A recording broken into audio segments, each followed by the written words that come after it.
Donc nous allons passer maintenant au grand témoin, à Pascal Bastiani, donc, qui est présidente d'Accessida donc à Nice et qui est membre du CA d'Action Traitement et qui est donc notre grand témoin d'aujourd'hui. Pascal. Donc, bonjour à tous, merci de m'avoir invité. Donc, j'ai été contaminée par le VIH, enfin, je suppose en 83 à l'occasion d'une méningite virale, probablement, et dépistée en 85, comme la plupart d'entre nous, à l'arrivée du test. J'avais déjà eu, alors j'ai une temporalité avec le HPV qui est assez, peut-être pas particulière, mais que je croyais partie. Donc, premier condylome en 81 avec mon compagnon. Donc, à l'époque, bah, c'était l'effet brûlé, quoi. J'emploie le terme de l'époque. Et puis, disparition du HPV, 1200 CD4 pendant 12 ans. Et je fais une ITG à 4 mois et demi avec un compagnon séropositif en 93. Et à la sortie, ben, le docteur Bérébi, qui me suivait à ce moment-là, gynécologue à Toulouse, me fait faire un frottis et puis une conisation. Donc, ça tranquille pendant des années. Et puis, il y a 4 5 ans, apparaît un condylome anal sur une hémorroïde. Bon, rien d'interne. Mais à cette époque-là, on fait pas d'anuscopie, c'est pas tellement d'actualité. Donc à l'occasion, à chaque fois, je fais une coloscopie et un épisode cet hiver, je montre ça à mon médecin infectiologue, Isabelle Perbos, qui est très à l'aise avec ça. Donc je lui dis bon, je sais ce que c'est. Rassure-moi sur le fait, est-ce que je dois aller plus loin? Donc, je vais voir la proctologue au CHU qui m'opère. Je dois insister lourdement en revenant de la SFLS l'an dernier et après avoir longuement parlé avec Pierre de la Monica qui m'insuffle l'idée de réclamer absolument le dépistage des souches en question les plus virulentes. Et donc, j'insiste lourdement. Elle me répond que c'est cher, le pourquoi du comment. Je dis, moi, écoutez, faites-moi-les. S'il faut que je vous règle, ben, je vous règle. Il n'y a pas de souci. Donc, c'était dans le cadre du CHU. Donc, elle me le fait. Je suis opérée. Puis, à l'issue, je reçois un compte-rendu, petite lésion in situ cancéreuse. Donc, j'avais bien fait d'insister. Suite à ça, j'en parle à Eric Cua, qui est très branché sur le HPV. Je crois que vous le connaissez tous, médecin infectiologue, qui suit beaucoup de HPV, HSH. Et il me dit, non, non, tu restes pas comme ça, tu vas faire une anuscopie chez une consoeur à Nice. Donc, je fais l'anuscopie. Effectivement, tout n'avait pas été enlevé. Donc, voilà. Alors, bon, j'ai pu négocier le tarif, le dépassement tarifaire, ce que m'avait dit Eric, essaye de le négocier, si tu peux pas, bon, tu t'arranges. Pas de souci là-dessus. Bon, j'entends bien que je passe 1 heure avec la proctologue qui est très bien, docteur De Santis à Nice, et je parle à l'issue avec elle de tout ça en disant, mais écoutez, c'est une catastrophe parce qu'un gynéco n'envoie pas spécifiquement chez un proctologue une femme et vice-versa. Donc, de là, on discute longuement et d'où l'utilité d'être revu d'ici un an. Donc, en fin de compte, le HPV, ben oui, effectivement, comme disait le professeur Katlama, c'est un peu la double peine parce que on s'en croit sorti, puis on est rattrapé tout. Plus en vieillissant, on va dire que c'est tous les 5 ans. Les 30 premières années, ça avait été dans une temporalité de 10 ans. Donc, la conisation du col il y a 30 ans, en fait, je ne savais même pas qu'on m'avait enlevé le col.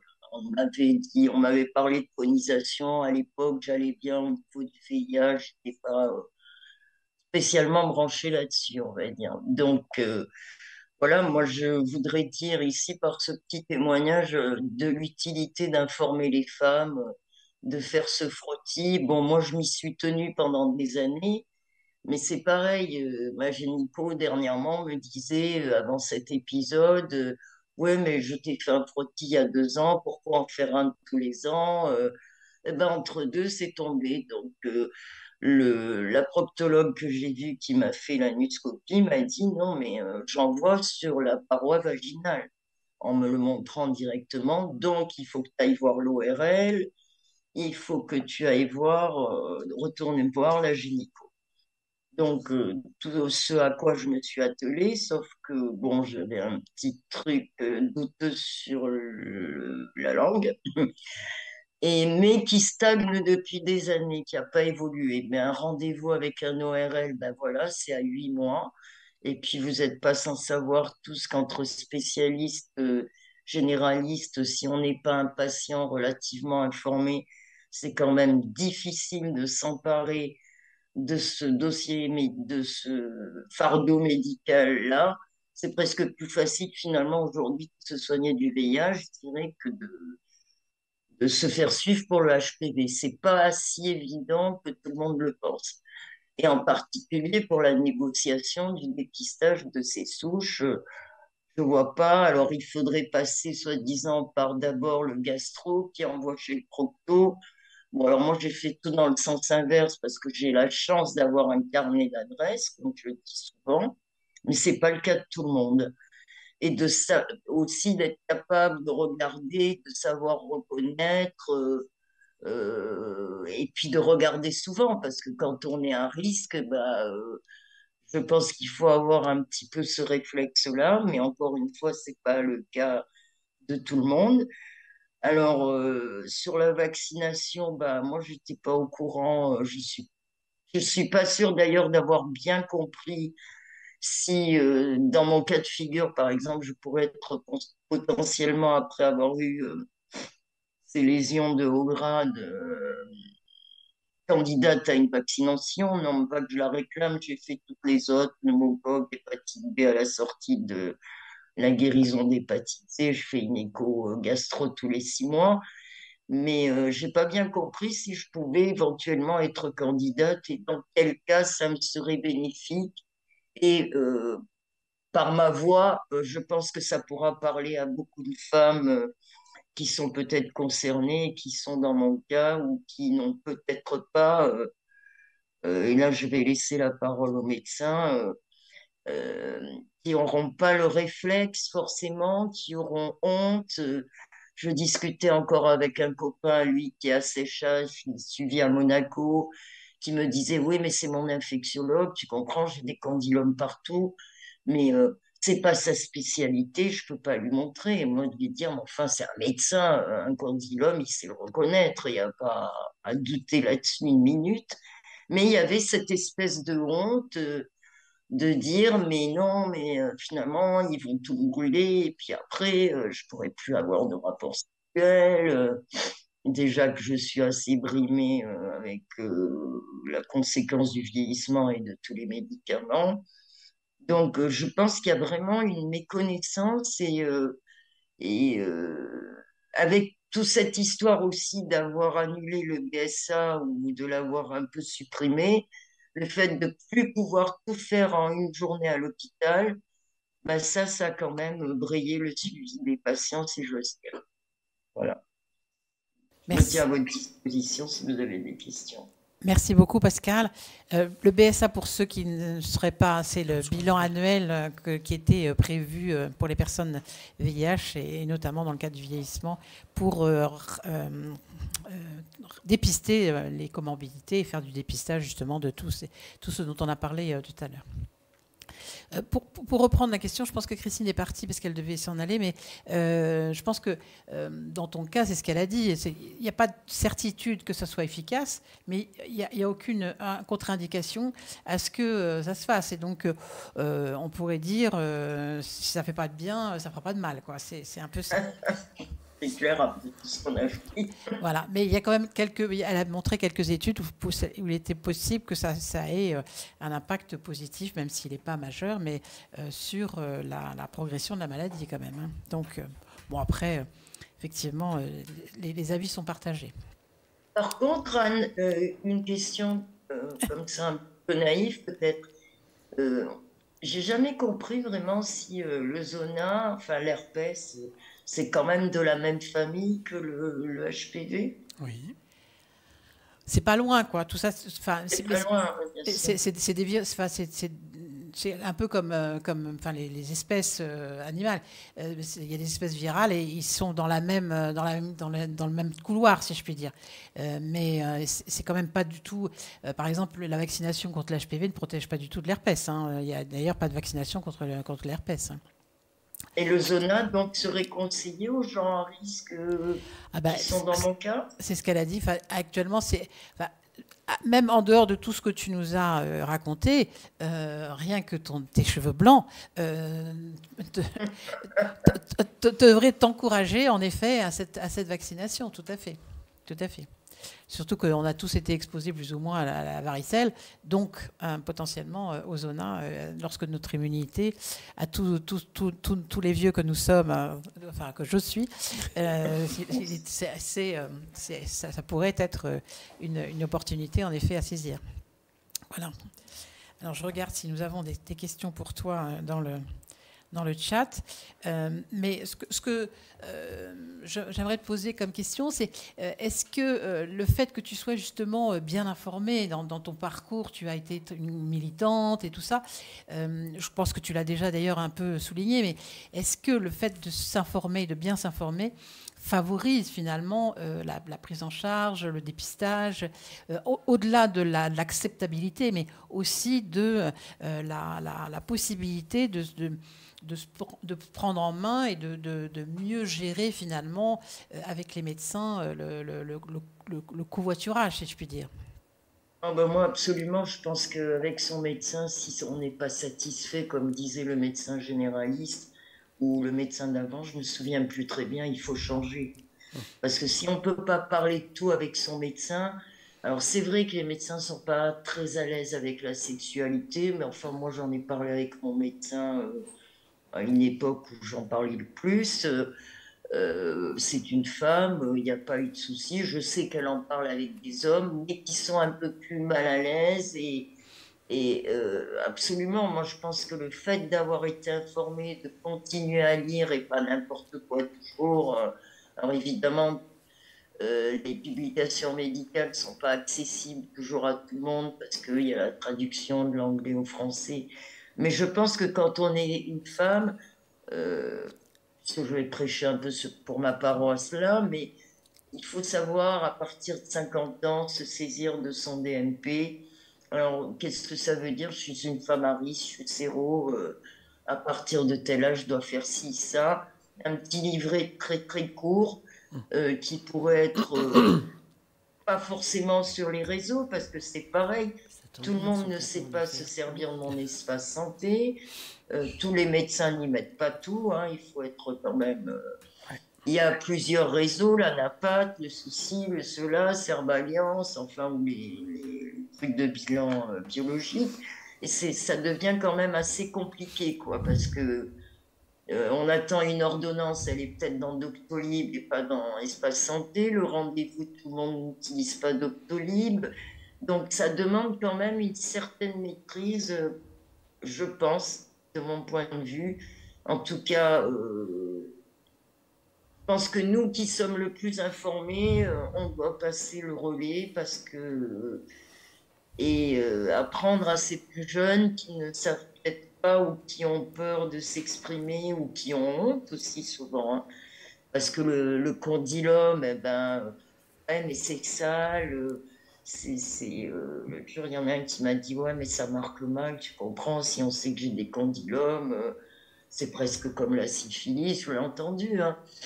Et du coup, il y a cette honte à montrer aussi. Bon, c'est vrai que c'est pas très réjouissant de voir des condylomes, pardon. Mais moi, je reste persuadée que le militantisme, moi, m'a servi dès le premier instant parce que j'ai toujours voulu témoigner à visage découvert comme la première vague d'Act Up, j'ai lutté là-dessus. Mais j'ai pu m'informer au fil du temps. Et je pense qu'aujourd'hui, il est quand même bien plus facile de s'informer que ça l'était à notre époque. Notre époque, je veux dire, avant Internet. Oui. Mais c'est pareil, avec Internet, il faut faire un tri, quoi. Quand moi j'ai des gens au téléphone, non, on va pas regarder ci, essaye de lire plutôt ça. Mais après, je pense qu'il y a une éducation qui est en train quand même de se faire petit à petit avec l'ouverture des technologies face au VIH. Ça a commencé par ça. Et puis comme toutes les pathologies se branchent autour, le cancer, le don d'organes, le rénal, les gens s'emparent un peu plus du sujet, mais le HPV, ça reste quand même assez tabou parce qu'il y a cette connotation mauvaise IST. Moi, je me permets de relancer une question qui est sur le chat. Comme toi, tu es à Nice, on a une question qui dit: je suis en province, c'est très difficile de trouver un médecin traitant qui connaît le VIH. Alors, je m'adresse et à toi et peut-être aussi à Thibaut Aurière qui aura peut-être des solutions. Est-ce que dans ton association, par exemple, on t'appelle pour te demander des adresses ou des conseils? Justement, tu disais que tu avais un grand carnet d'adresses. Bah, bien sûr, j'ai eu un appel d'Occitanie avant-hier pour un couple qui vient s'installer sur Antibes. Ils me demandaient un médecin infectiologue, donc j'ai orienté, si on a 3 services, Cannes, Antibes et Nice. Mais j'ai aussi des appels de gens de l'arrière-pays et ça reste une réalité. Le médecin généraliste a reçu mon dépistage, il m'a appelé, vous êtes séropositif, moi je ne peux pas vous suivre, mais ni aller à tel CHU, ni à tel autre. Ils ne sont pas si loin, ils sont à 50 kilomètres. Et on en revient toujours à dire que dans les grandes villes, on est très informé, mais il suffit qu'on soit à 30 kilomètres entre deux centres universitaires ou en race campagne, effectivement, l'accès aux généralistes et à informer un médecin informé qui ne soit pas débordé, c'est pas si évident. On entend encore des médecins nous dire c'est pas qu'on veut pas, c'est qu'on n'a pas le temps de se former et qu'on est débordé, qu'on récupère 3 patientèles un peu comme partout de médecins partant en retraite. Je ne sais pas si j'ai répondu, mais en tout cas, Si, moi, si. je fais de l'écoute et de l'orientation, il n'y a pas de problème. Je On pense que peut tu as donner répondu. mes On va donner coordonnées. on va donner la parole aussi au médecin généraliste. Ces questions, c'est vraiment, je sais que c'est un malheureux fait de société sur le fait qu'on ne trouve pas de médecins, d'abord de médecins généralistes, mais en plus de médecins généralistes qui connaissent le VIH. C'est d'autant plus qu'il y a de plus en plus un désintérêt, malheureusement, de la spécialisation qui se voit de toutes les manières en médecine générale. Je donne un exemple. Moi, j'ai un groupe de médecins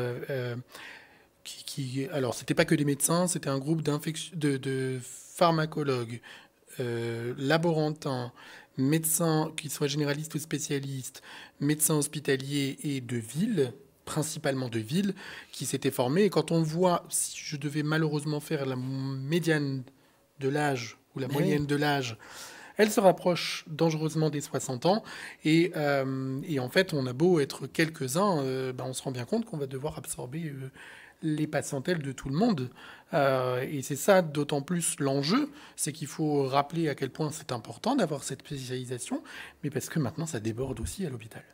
On voit quand même un désintérêt de la spécialisation, ou parce qu'il n'y a pas de reconnaissance. Moi, je milite un petit peu pour ça, sur le fait qu'il y a besoin de reconnaître cette spécialisation qui est spécifique, le fait d'avoir besoin de faire des consultations qui sont longues, qui soient rémunérées comme il le faut en médecine générale, parce que malheureusement, à 26,50 ou à 30 euros à partir du 22 décembre, ça n'est pas assez, surtout si on veut rester en secteur 1 et pas passer en secteur 2. Ça n'est pas assez et c'est hyper important de faire reconnaître ça. Et moi, j'aimerais bien que les mouvements associatifs nous aident à militer un petit peu contre ça. Non, finalement, je reviens un peu sur la question qui a été posée. Moi, si j'avais une baguette magique ou des rêves, il y a plein d'idées que j'aurais. Créer un tiers-lieu où en fait on fait en sorte qu'il y ait des associations qui viennent au sein des cabinets de médecine générale ou au sein des associations des maisons de santé pluriprofessionnelles ou centres de santé, qu'il y ait des médecins qui sont ambulants ou avec des bus pour pouvoir consulter à distance de leur cabinet, qu'on ait une possibilité de ne pas être fixé à un endroit et que ce soit nous qui allions voir les gens. Plein d'idées me viendraient en tête et j'aimerais vraiment que tout cela avance, mais pour l'instant les financements pour tout ça, ça ne se fait pas. Les camions, comme le médicobus, c'est encore très restreint. Les passes ambulatoires, on pourrait aussi discuter de ça. Tout ceci, ça demande des financements et un engagement et aussi déjà des médecins qui sont spécialisés dans l'approche de ces populations.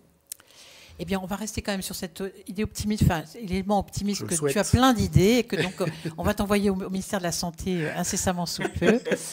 On remercie évidemment tous les intervenants de la qualité de leurs interventions. On remercie le laboratoire qui nous a soutenus et bien sûr les AEI dans les locaux Lesquels nous sommes. Dans lequel nous sommes, merci.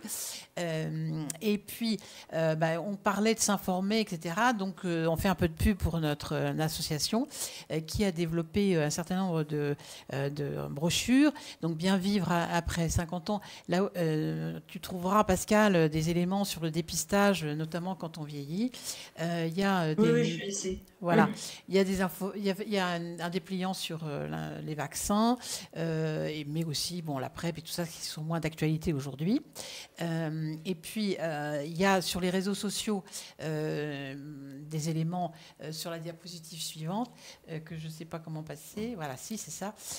Donc on est bien sûr sur tous les réseaux sociaux que vous découvrez là. Et puis donc je dois vous dire que donc ce webinaire, je crois que je l'ai déjà dit, mais je le redis, sera disponible dans les jours qui viennent sur YouTube, où donc vous pourrez éventuellement revoir ou faire voir à d'autres personnes ces éléments-là. Et puis je répète aussi que Christine Catlama avait enregistré avec Action Traitement une vidéo qu'on nous appelle une vidéo expert sur l'HPV. Et donc il y a une interview de Christine Catlama sur l'HPV que vous pouvez trouver dès à présent même sur YouTube. Et donc voilà, je vous souhaite une très bonne soirée. Je vous remercie de votre participation. Nous avons eu quelques questions intéressantes. Et donc, on vous dit au prochain webinaire avec Action Traitement. À bientôt. Au revoir. Bientôt à tous. À bientôt à tous. Et merci. Au revoir.